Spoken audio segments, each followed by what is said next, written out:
এই দেখেন গরু মাংস রান্না হয়েছে।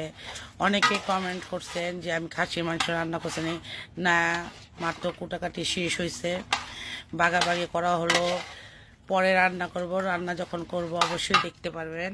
সাথে আছে তো এই যে পোলাও। দেখেন আমার মেয়ে খাচ্ছে খাচ্ছে তার সাথে খাচ্ছে। হ্যাঁ হ্যাঁ, কি করলি এটা? হ্যাঁ, কে খাইলে? কি করলি আবার ক? সে মজা সেই। এ দেখেন আমার ছেলে তাকাবো। তারপরে আছে রুবেল, ওই তো থাকে সবাই নাটের গুরু, সাথে সাথেই থাকে। এই যে আরেকজন মাত্র গোসল করে আসলো কাজ শেষ করতে করতে। আসো বসো বসো বসো। আর কালাম কই? কালামটাই কেন খাওয়ার জন্য।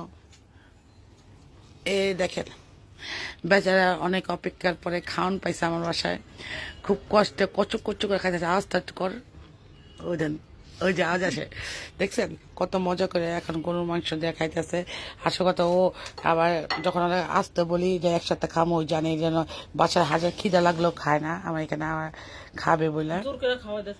হ্যাঁ, এর জন্য চিন্তা করে একবার আসছে, কিন্তু আজকে কষ্ট পাইছে, খাওয়ানো আসলো না আগে। যাই হোক, মজা হয়েছে।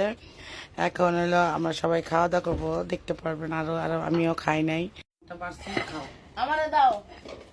কি দেখেন না, আমি অল্প করে লইছি, সত্যি কথা, আমি অল্প করে লইছি। হ্যাঁ? অল্প করে লইছি। তুই অল্প করে লইছ?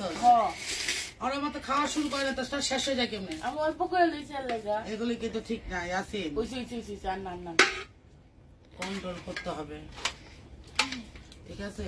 আমার একটা মাংস দাও, শুধু দিও না, আল্লাহর রহমতে। যাই হোক, এখন আমি খাবো। সালাদ দিও। আমার খাওয়াটা ভিডিওতে উঠবে কিনা জানি না, সবার ভিডিও নিতে দিতে ভিডিও দিতে পারি না।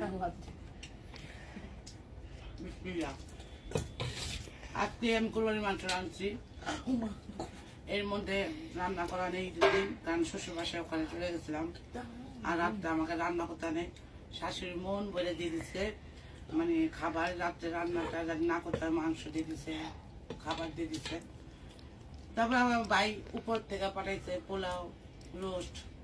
তো কালকে আমার সারাদিন এইভাবে বেড়াই গেছে, মজার মতো খালি ঘুরছি আর খাইছি, আর মাংস ভাগ করছি, ভাগাভাগি করে সবাইকে দিচ্ছি। আর আজকে চিন্তা করলাম মাংস রান্ধি, সবাই দিলাম, নেন খান, অনেক মাংস মজা আছে। আজকে আমি রান্না করছি তো, আজকে আমাকে দ্বিতীয় ঈদ। আশা করি জানতে পারেন, সবাই ভালো থাকে।